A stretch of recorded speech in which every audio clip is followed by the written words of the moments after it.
Hari ini, hampir semua layanan publik bisa diakses secara digital. Tapi, pernahkah kita berpikir, apakah sistem digital tersebut sudah berjalan secara adil dan beretika?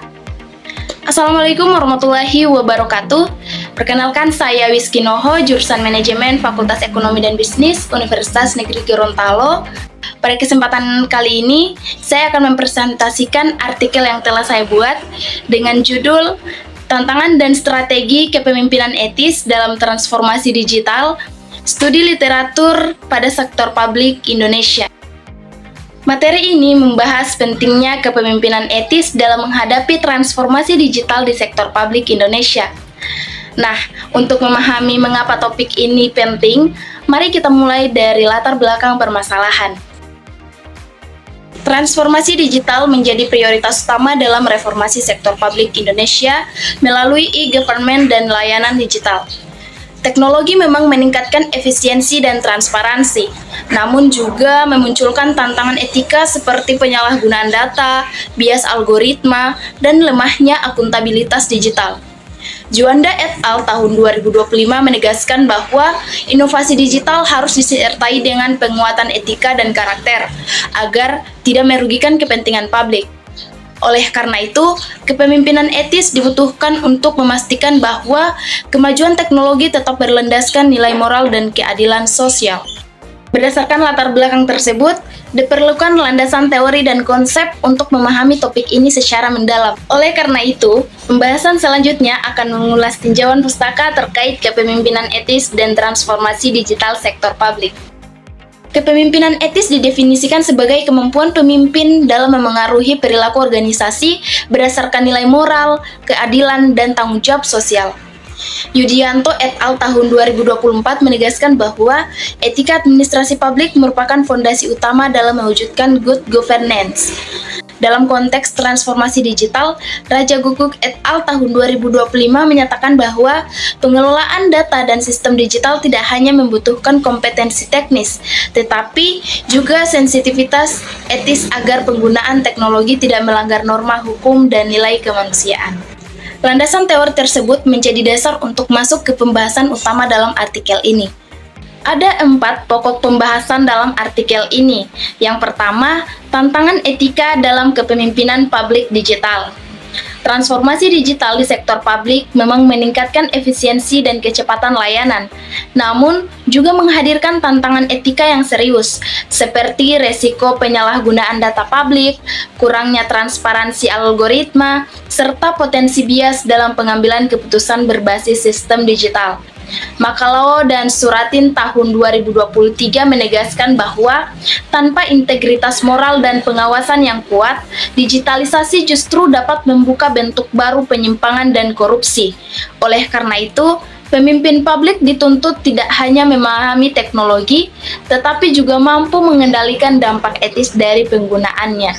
Yang kedua, peran nilai moral dan integritas dalam tata kelola digital.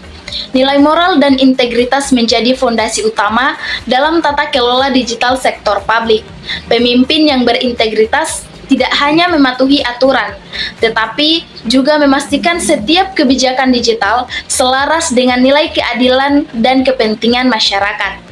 Juandi et al. Tahun 2025 menyatakan bahwa penguatan etika dan karakter dalam kebijakan inovatif sangat penting untuk menjaga kepercayaan publik terhadap pemerintahan digital.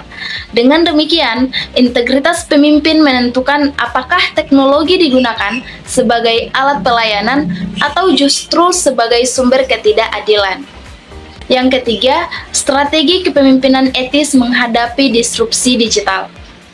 Untuk menghadapi disrupsi digital, kepemimpinan etis perlu diwujudkan melalui strategi yang berorientasi pada nilai moral dan akuntabilitas. Malik tahun 2024 menekankan bahwa adaptasi kepemimpinan di era digital tidak cukup hanya dengan penguasaan teknologi saja, tetapi juga pada ketangguhan moral pemimpin.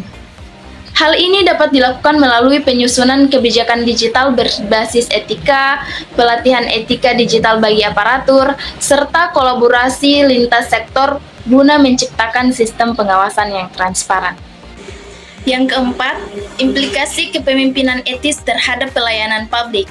Kepemimpinan etis memiliki implikasi langsung terhadap kompetensi aparatur dan kualitas pelayanan publik. Wirawan tahun 2020 menjelaskan bahwa keberhasilan e-government sangat bergantung pada pemimpin yang memahami dimensi etika dan hukum sistem digital. Selain itu, Yudianto et al. Tahun 2024 menegaskan bahwa etika administrasi publik berkorelasi dengan meningkatnya kepuasan masyarakat terhadap pelayanan pemerintah. Dengan kepemimpinan yang beretika, transformasi digital dapat menghasilkan pelayanan publik yang lebih adil, inklusif, dan responsif. Dari pembahasan-pembahasan tersebut, dapat disimpulkan bahwa transformasi digital sektor publik tidak hanya bergantung pada kecanggihan teknologi, tetapi sangat ditentukan oleh kepemimpinan etis yang menjunjung nilai moral dan keadilan sosial. Tantangan digital seperti penyalahgunaan data dan bias algoritma menunjukkan bahwa integritas dan kesadaran etika aparatur menjadi kebutuhan utama. Dengan mengintegrasikan etika ke dalam kebijakan, budaya organisasi, dan kepemimpinan, sektor publik dapat mewujudkan tata kelola pemerintahan yang akuntabel, transparan, dan berorientasi pada kepentingan masyarakat. Intinya, teknologi itu netral, teman-teman, tapi dampaknya tergantung pada pemimpinnya. Kalau pemimpinnya beretika, digitalisasi bisa jadi solusi. Kalau tidak, justru bisa jadi masalah baru. Jadi, transformasi digital harus selalu berjalan bersama nilai etika dan tanggung jawab. Sekian presentasi dari saya. Terima kasih banyak telah menonton video ini sampai akhir. Wassalamualaikum warahmatullahi wabarakatuh.